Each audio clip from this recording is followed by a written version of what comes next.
Hi കൂട്ടുകാരെ, എല്ലാവർക്കും നമ്മളുടെ യൂട്യൂബ് ചാനലിലേക്ക് സ്വാഗതം. ഇന്ന് സൺഡേ ആയിട്ട് എല്ലാവരും തിരക്കിലായിരിക്കും അല്ലേ? എന്താണ് എല്ലാവരുടെയും ഇന്നത്തെ വിശേഷങ്ങൾ?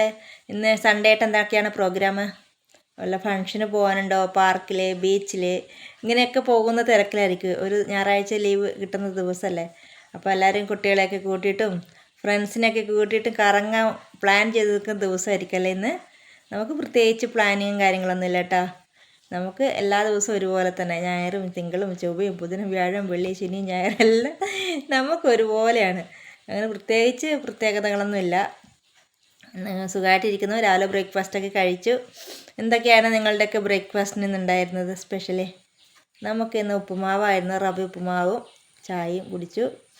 സുഖമായിട്ടിരിക്കുന്നു. വിജുവേട്ടൻ പുറത്തോട്ട് പോയി. അപ്പോൾ ഞാൻ വിചാരിച്ചു ഒരു വീഡിയോ എടുക്കാം. എല്ലാവരോടും നിങ്ങളോടൊക്കെ ഒന്ന് സംസാരിച്ച് മിണ്ടിയും പറഞ്ഞൊക്കെ ഇരിക്കുമ്പോൾ ബോറടി മാറി കിട്ടുമല്ലോ എന്ന് വെച്ചിട്ടാണ് ഞാൻ ഇന്നിപ്പോൾ ഈ സമയത്ത് വീഡിയോ എടുക്കുന്നത്. ഞാൻ സുഖമായിട്ടിരിക്കുന്നുണ്ട്. നല്ല മഴയായിരുന്നു രാവിലെയൊക്കെ. ഇപ്പം മഴ കുറച്ച് തോർന്നു കേട്ടോ.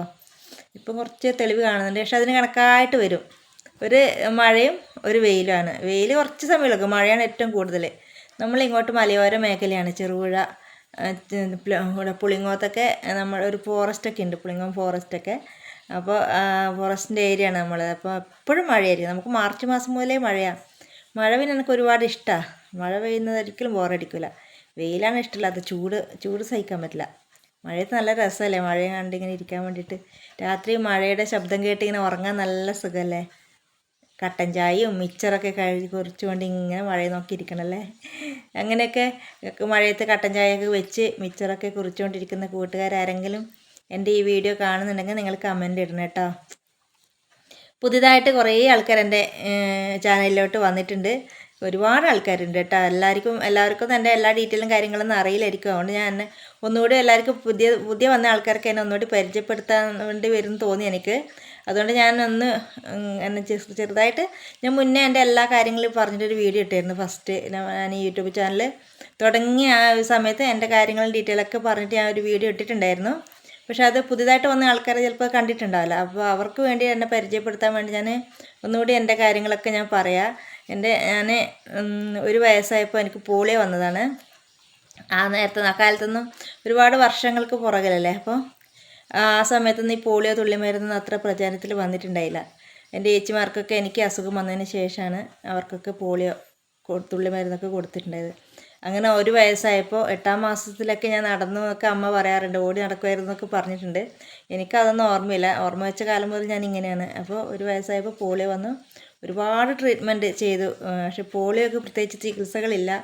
എന്നാലും എന്നെ കൊണ്ടുപോകാൻ പറ്റുന്ന ഇടത്തൊക്കെ എൻ്റെ അച്ഛനും അമ്മയും എന്നെ കൊണ്ടുപോയിട്ടുണ്ട്.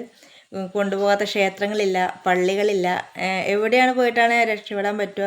എൻ്റെ മോളൊന്ന് എണീറ്റ് നടന്നിട്ട് കാണണമെന്ന് ആഗ്രഹമുള്ളതുകൊണ്ട് തന്നെ എൻ്റെ അച്ഛനും അമ്മയും എന്നെ എല്ലാ സ്ഥലത്തും കൊണ്ടുപോയിട്ടുണ്ട്. എല്ലാ ക്ഷേത്രങ്ങളിലും അമ്പലങ്ങളിലും അതുപോലെ തന്നെ ഉള്ള ഹോസ്പിറ്റലുകൾ, ആയുർവേദം, ഇംഗ്ലീഷ് മരുന്ന്, എല്ലാ ചികിത്സയും തരുന്നത്. ഒരു സ്ഥലത്ത് ചെയ്യുമ്പോൾ അടുത്തതാണ് ഏറ്റവും നല്ലത്, ബെറ്റർ, അതെന്തായാലും ശരിയാവും എന്നൊക്കെ പറയും. അവിടത്തേക്ക് എടുത്തിട്ട് ഓടും. അങ്ങനെ ഒരുപാട് കാലം ചികിത്സിച്ചു. പിന്നെ ഒടുവിൽ ഞാൻ തന്നെ മടുത്ത് മെഡിസിൻ കഴിച്ചു. കുഴമ്പൊക്കെ തേച്ച് രാവിലെ കിടത്തിയിട്ട് ആ സമയത്തൊക്കെ എല്ലാവരും അനിയത്തിമാരും ചേച്ചിമാരും കൂട്ടുകാരൊക്കെ ഓടിക്കളിക്കുമ്പോൾ എന്നെ കുഴമ്പ് തേച്ചിട്ട് ഷീറ്റിലകത്ത് കിടത്തിയിട്ടുണ്ടാവുക. അതെൻ്റെ ആ സമയത്തൊക്കെ എനിക്ക് ഭയങ്കര ഫീൽ ആയിരുന്നു. ഞാനിങ്ങനെ കിടന്നിട്ട് അവരൊക്കെ കളിക്കുന്നത് നോക്കും. എന്നാലും രാവിലെ എഴുന്നേറ്റ് കുഴമ്പ് തേച്ച് കിടത്തിയിട്ട് വൈകുന്നേരം എന്നെ കുളിപ്പിക്കുക. ആ ടൈം വരെ കുഴമ്പ് തേച്ച് ഇങ്ങനെ കിടക്കണം. അങ്ങനെയൊക്കെ ഒരുപാട് ഞാൻ കഷ്ടപ്പെട്ടിട്ടുണ്ട്. ഒടുവിൽ ഞാൻ തന്നെയാണ് പറഞ്ഞത്, ഇനി വേണം എന്തായാലും ഡോക്ടർ തീർത്ത് പറഞ്ഞു ഇതിനിപ്പോൾ ചികിത്സകളില്ല, നിങ്ങളെ പ്രത്യേകിച്ച് ചികിത്സ ഒന്നും ചെയ്യേണ്ട ഡോക്ടർമാർ ഇങ്ങോട്ട് പറഞ്ഞതിന് ശേഷം ഞാൻ തന്നെ പിന്നീട് പിന്നെയും അച്ഛനും അങ്ങനെ ചികിത്സിക്കാൻ ഓരോ സ്ഥലത്തൊക്കെ കൊണ്ടുപോയിട്ടുണ്ടായിരുന്നു. രാജസ്ഥാനിൽ പോലും എന്നെ കൊണ്ടുപോയിട്ടുണ്ട്. എൻ്റെ കൈകൾ സർജറി ചെയ്തൊന്ന് നേരെയാക്കാൻ പറ്റുമോ എന്ന് നോക്കാൻ വേണ്ടിയിട്ട് എൻ്റെ ഒരു ഫ്രണ്ട് പറഞ്ഞു അവിടെ ചികിത്സ ഉണ്ടെന്ന് പറഞ്ഞിട്ട് എന്നെ രാജസ്ഥാനിൽ പോലും എൻ്റെ അച്ഛനും അമ്മയും എന്നെ കൊണ്ടുപോയിട്ടുണ്ടായിരുന്നു. അങ്ങനെ അവിടെയൊക്കെ പോയിട്ടൊന്നും ശരിയായിട്ടില്ല. ഡോക്ടർ പറഞ്ഞ് പ്രത്യേകിച്ച് ഒന്നും ചെയ്യാനില്ല, സർജറി ചെയ്താൽ ഇപ്പോൾ ഉള്ളതും കൂടി ഇല്ലാതായാലോ എന്ന് പറഞ്ഞപ്പോൾ നമുക്ക് പേടിയായി. എന്ന് പിന്നെ ഒന്നും വേണ്ടാന്ന് പറഞ്ഞിട്ട് തിരിച്ചു പോന്നു നമ്മൾ. അങ്ങനെ കുറേ ചികിത്സയില്ല. ലാസ്റ്റ് ഞാൻ പറഞ്ഞു വേണ്ട, എനിക്ക് ട്രീറ്റ്മെൻറ്റ് വേണ്ട, എനിക്ക് മടുത്തു പറഞ്ഞിട്ട് എൻ്റെ ഇഷ്ടപ്രകാരമാണ് എനിക്കുള്ള ട്രീറ്റ്മെൻറ്റ് നിർത്തിയത്. അങ്ങനെ ഒരുപാട് കാലം അങ്ങനെ പിന്നെ സ്കൂളിലൊന്നും പോകാൻ പറ്റിയില്ല. 7ാം ക്ലാസ് വരെ വീട്ടിലിരുന്ന് തുല്യതാ പരീക്ഷ എഴുതി പാസ്സായി. 10ാം ക്ലാസ് എഴുതണമെന്നുണ്ടായിരുന്നു. പക്ഷേ വീട്ടിലൊന്ന് പഠിപ്പിക്കാൻ ആരുമില്ലാത്തതുകൊണ്ട് അങ്ങനെ എടുത്തിട്ടൊന്നും എന്നെ കൊണ്ടുപോകാൻ പറ്റില്ലല്ലോ. അതുകൊണ്ട് വഴി സൗകര്യമൊക്കെ ബുദ്ധിമുട്ടായിരുന്നു നമുക്ക്. അങ്ങനെ കൊണ്ട് സ്കൂളിൽ പോയി പഠിക്കാൻ പറ്റിയിട്ടില്ല. വീട്ടിലിരുന്ന് 7ാം ക്ലാസ് വരെ പഠിച്ചു. ഒരുപാട് പുസ്തകങ്ങളൊക്കെ വായിക്കുമായിരുന്നു പണ്ടൊക്കെ ചെറുപ്പത്തിൽ. അങ്ങനെ അക്ഷരങ്ങളൊക്കെ നന്നായി പഠിച്ചു. അതുപോലെ പിന്നെ 7ാം ക്ലാസ് തുല്യത, എൻ്റെ ഒരു ഫ്രണ്ട് കൂട്ടുകാർ മഞ്ജിമ, വിനീത ഇവരൊക്കെയാണ് എന്നെ 7ാം ക്ലാസ് തുല്യത പരീക്ഷ എഴുതാൻ പഠിപ്പിച്ചത്. അങ്ങനെ 7ാം ക്ലാസ് തുല്യത പരീക്ഷ എഴുതി പാസ്സായി. പിന്നെ അതിന് ശേഷം പാട്ട് പാടാനൊക്കെ ഒരുപാട് ഇഷ്ടമായിരുന്നു. ഒരുപാട് സ്റ്റേജുകളിലൊക്കെ പാട്ട് പാടാൻ പോയിട്ടുണ്ട്. അതിലൊക്കെ ചിത്രം വര പഠിച്ചു. വായ കൊണ്ടാണ് ചിത്രം വരക്കുന്നത്. അങ്ങനെ 2015 ഒട്ടും പ്രതീക്ഷിക്കാതെ അമ്മ എനിക്ക് നഷ്ടപ്പെട്ടു. അമ്മക്ക് ക്യാൻസർ ആയിരുന്നു. അങ്ങനെ അമ്മ മരിച്ചു. അമ്മ മരിച്ചതിന് ശേഷമാണ്, ഒരു വർഷം കഴിഞ്ഞ ശേഷമാണ് എനിക്ക് കല്യാണം കഴിഞ്ഞത്. ബിജുവേട്ടനും ഞാനും നല്ല ഫ്രണ്ട്സായിരുന്നു കുറേ വർഷം. പിന്നീട് നമ്മളങ്ങനെ അമ്മയൊക്കെ പോയതിന് ശേഷം ആ ഒറ്റപ്പെടലിൽ നിന്നൊരു ഇതാകാൻ വേണ്ടിയിട്ട് ആ ഒരു അറിയാലോ, നമ്മളെപ്പോലുള്ള ആൾക്കാർക്ക് അമ്മ കൂടെ ഇല്ലാതെ എപ്പോഴും എല്ലാവരും ഓരോ ചേച്ചിമാരൊക്കെ കല്യാണം കഴിഞ്ഞ് പോയി, അനിയത്തിൻ്റെ കല്യാണം കഴിഞ്ഞു, അങ്ങനെ എല്ലാം ആയപ്പോൾ പിന്നെ ഇങ്ങനെ ഇവരെ വീട്ടിൽ നിന്ന് ആലോചന വന്നപ്പോൾ പിന്നെ എൻ്റെ വീട്ടിൽ അവരും സമ്മതിച്ചു. എൻ്റെ സന്തോഷമായിരുന്നു അവർക്കും വലുത്. അങ്ങനെ ഞങ്ങൾ 2016 നവംബർ 27 ഞാൻ ബിജുവേട്ടനെ കല്യാണം കഴിച്ചു. ബിജുവേട്ടന് വീൽ ചെയറിലാണ്. ഏട്ടന് ഫൈനൽ ഇഞ്ചുറി പറ്റിയതാണ്, തെങ്ങുമെന്ന് വീണിട്ട്. അതുപോലെ നമ്മൾ കല്യാണം കഴിച്ച് 9 വർഷമായി കല്യാണം കഴിഞ്ഞിട്ട്. കുഴപ്പമില്ലാതെ പോകുന്നു. ഇടയ്ക്കിടയ്ക്ക് ഹോസ്പിറ്റൽ കേസും അസുഖങ്ങളൊക്കെ വരുന്നുണ്ട്.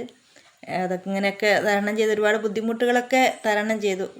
ഒരുപാട് പറഞ്ഞറിയിക്കാൻ പറ്റാത്ത ഒരുപാട് പ്രശ്നങ്ങളൊക്കെ നമ്മുടെ ജീവിതത്തിൽ ഉണ്ടായിട്ടുണ്ട്. സാമ്പത്തികമായിട്ടും പിന്നെ അസുഖങ്ങൾ വന്നിട്ടും അങ്ങനെയുള്ള പ്രശ്നങ്ങളൊക്കെ വന്നിട്ടുണ്ട്. എന്നാലും ഒക്കെ നമ്മൾ ഹാപ്പിയായിട്ട് മുന്നോട്ട് പോകുന്നുണ്ട്. എന്തായാലും ഇനിയിപ്പോൾ നിങ്ങളൊക്കെ ഉണ്ടല്ലോ നമ്മളെ വിശേഷങ്ങൾ അറിയാനും നമ്മളെ സപ്പോർട്ട് ചെയ്യാനും സ്നേഹിക്കാനൊക്കെ നിങ്ങളൊക്കെ ഉള്ളത് കൊണ്ട് തന്നെ ഒരുപാട് സന്തോഷം. എൻ്റെ സന്തോഷത്തിന് വേണ്ടിയാണ് ഞാൻ ഈ യൂട്യൂബ് ചാനൽ സ്റ്റാർട്ട് ചെയ്തത്.